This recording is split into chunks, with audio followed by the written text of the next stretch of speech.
जय हिंद बच्चों। तो चलिए आज हमने जो कविता पढ़े, कविता 13, जिसका नाम है मैं भी भीगू, इस कविता का हम होमवर्क देख लेते हैं। तो सबसे पहले आपको इस कविता को आपकी हिंदी की नोटबुक में 1 टाइम अच्छे से लिखना है। उसके बाद इसके हार्ड वर्ड्स और इसका श्रुतलेख जो आपकी हिंदी परिवेश में पेज नंबर 98 में दिए हुए हैं, शब्दार्थ और श्रुतलेख, ये दोनों हम आपकी हिंदी की नोटबुक में लिखेंगे 1 टाइम और इसे याद भी करेंगे। अब इसके बाद इसके क्वेश्चन आंसर। तो मौखिक के कितने क्वेश्चन हैं यहाँ पे? 3 और लिखित के 2। तो चलिए हम मौखिक के क्वेश्चन देखते हैं। सबसे पहले मौखिक कवन, कौन किससे बात कर रहा है? तो इस कविता में कौन बात कर रहा है? इस कविता में एक बच्ची अपनी माँ से बात कर रही है ना? ये कविता में एक लड़की अपनी मम्मी से बात कर रही है और बारिश के बारे में और बारिश की बातें कर रही है। तो इसका उत्तर ये लिखेंगे हम यहाँ पे। फिर सेकेंड वन, खवन, कैसी हवा चल रही है? तो उत्तर है पूर्वाई हवा चल रही है। पूर्वाई मैंने आपको बताया था कविता पढ़ाते समय कि जो पूरब की दिशा जो होती है उसकी ओर से जो हवा बहती है उसे क्या कहते हैं? पूर्वाई हवा। फिर नेक्स्ट वन, गवन, कैसी घटा गिरी हुई है? मतलब बारिश होने से पहले कैसा दिखता है सब जगह? तो उत्तर आएगा काली घटा घिरी है। घिरी मतलब चारों ओर काले काले बादल घिरे हुए हैं, मतलब आए हुए हैं, है ना? बारिश होती है तब हम देखते हैं ना सब जगह काले काले बादल होते हैं। तो ये थे हमारे मौखिक। अब लिखित का फर्स्ट वन, यह कविता किसके बारे में है? तो उत्तर आएगा यह कविता वर्षा ऋतु के बारे में है। फिर खवन, कवि का मन भीगने को क्यों कर रहा है? तो बच्चों इस कविता में जो कवि है, मतलब जिनने ये कविता लिखी है, उनका मन भीगने के लिए क्यों कर रहा है? तो इसका उत्तर आएगा खेत, बाग, वन, घर, आंगन को भीगता हुआ देखकर कवि का मन भीगने को कर रहा है। तो ये था इसका उत्तर और ये सारे क्वेश्चन आंसर हम हिंदी की नोटबुक में करेंगे। अब हम देखते हैं कि आपकी जो परिवेश टेक्स्ट बुक है उसमें हमें कौन कौन सी एक्सरसाइज करनी है। तो हिंदी परिवेश में पेज नंबर 99, उसमें प्रश्न नंबर 2 से जितनी एक्सरसाइज है वो सब हम टेक्स्ट बुक में करेंगे। तो चलिए प्रश्न नंबर 2 देखते हैं। कविता के अनुसार पंक्तियों का सही क्रम 1 2 3 4 लिखिए। तो बच्चों यहाँ पे आपको 4 लाइन दी हुई है और ये लाइन हमें क्या करनी है? सीरियल वाइज अरेंज करनी है। मतलब कविता में कौन सी लाइन फर्स्ट आई थी, फिर कौन सी सेकंड थी, कौन सी थर्ड थी और कौन सी फोर्थ थी, इसके अकॉर्डिंग हमें उन लाइन के आगे क्या करना है? नंबर डालना है। तो चलिए शुरू करते हैं। फर्स्ट है नीचे फैली हरियाली। तो ये कौन सी लाइन थी? ये 4th लाइन थी, है ना? उसके बाद ऊपर काली घटा घिरी है, यह कौन सी लाइन थी? 3rd लाइन थी। फिर नेक्स्ट, हवा चल रही क्या पूर्वाई, यह लाइन सबसे फर्स्ट लाइन थी, इसके आगे हम नंबर 1 डालेंगे। और लास्ट कौन सी लाइन है? झूम रही डाली डाली, यह लाइन कौन सी थी? 2nd लाइन थी, तो इसके आगे हम 2nd 1 डालेंगे। तो आप ये कविता में ढूंढ के भी इसे अच्छे से कर सकते हैं। उसके बाद नेक्स्ट क्वेश्चन, भाषा की बात। चित्र के सही नाम पर राइट लगाइए। तो हमें चित्र देखना है और इसके आगे 3 ऑप्शन दिए हुए, तो उन 3 ऑप्शन में से जो राइट आंसर है उसके आगे हमें टिक करना है। तो देखिए पहला चित्र किसका बना हुआ है? क्लाउड, है ना? तो वो उसे हिंदी में क्या कहते हैं? बादल, है ना? पानी के बादल बने हुए हैं ये। अब इसमें आपको 3 ऑप्शन दिए। फर्स्ट है आकाश, गगन और फिर है नेक्स्ट है बादल। आकाश और गगन यानी आसमान, और बादल यानी जो बारिश आती है उससे पहले क्लाउड बनते हैं ना काले काले, तो उसे बादल कहते हैं। तो ये चित्र में तो बादल बना हुआ है और इसका ऑप्शन राइट क्या आएगा? बादल। सबसे लास्ट में देखिए बादल लिखा हुआ है।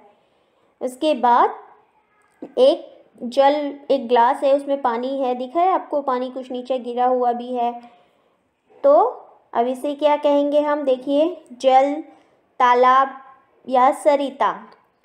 तालाब यानी आपको पता है और सरिता भी आपको पता है, लेकिन यहाँ पे ये दोनों तो नहीं है। तालाब दिख रहा है वो नहीं, और ना ही सरिता दिख रहा है वो, लेकिन वो जल दिख रहा है ना?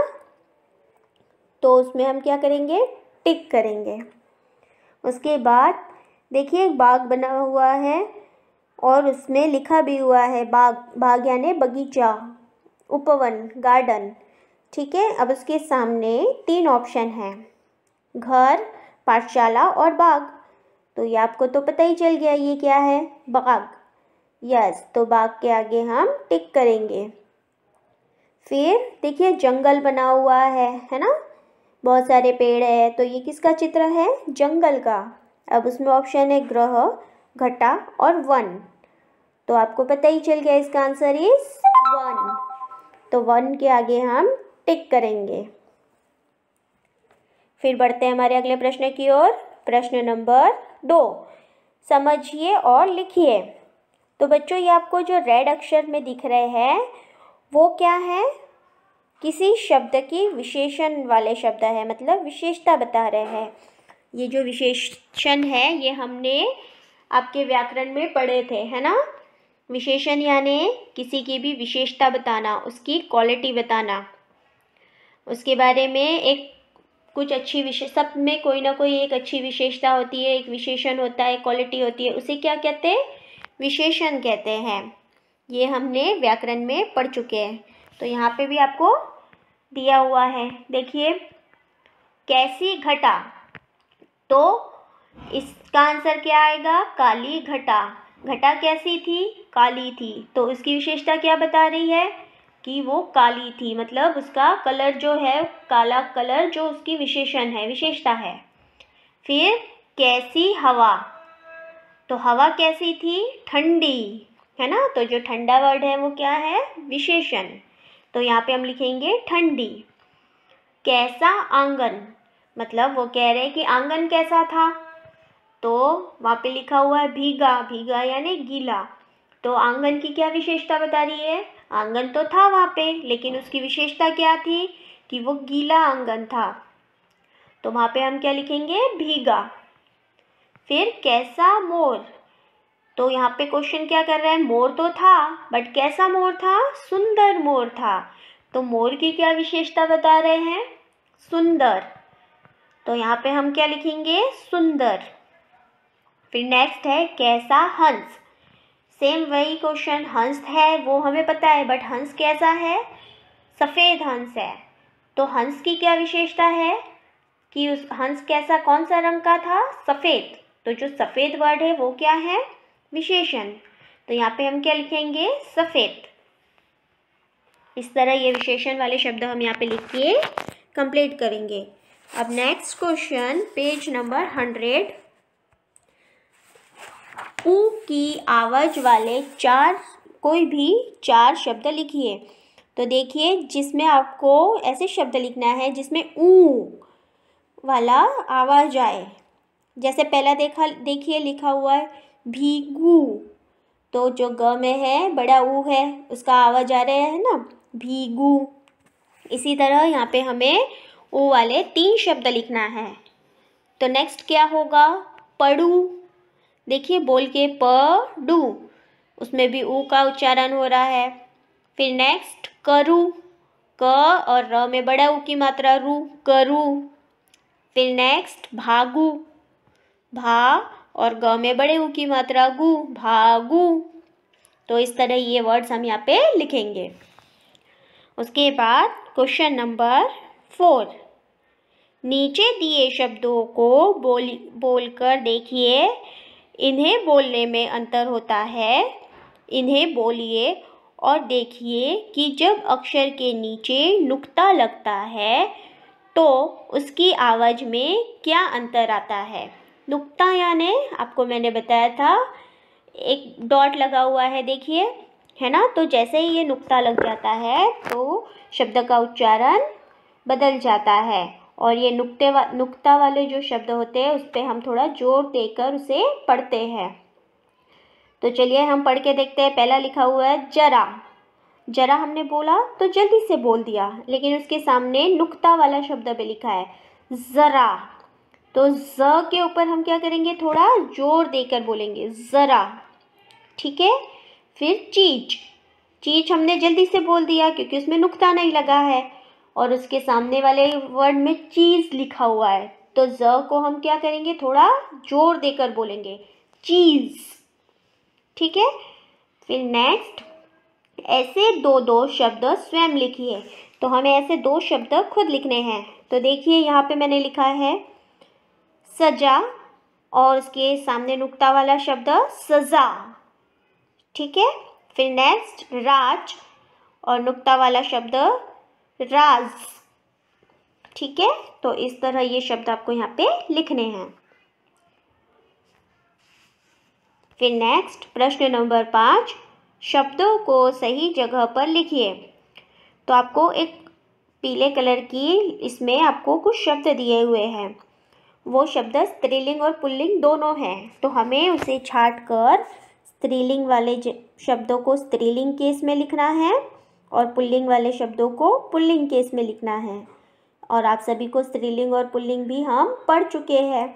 स्त्रीलिंग यानी जिसमें स्त्री जाति का बोध होता है, ऐसे शब्द जिससे हमें पता चलता है कि वहाँ पे स्त्री, लड़की या किसी नारी के बारे में बात हो रही है।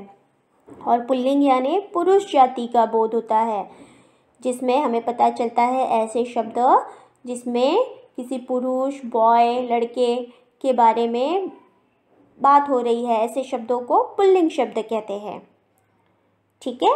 तो चलिए अब हम इसे छांट कर लिखते हैं। फर्स्ट लिखा हुआ है बादल। तो बादल बोलते ही हमें पता चल जाता है कि ये कौन सा शब्द है, पुल्लिंग।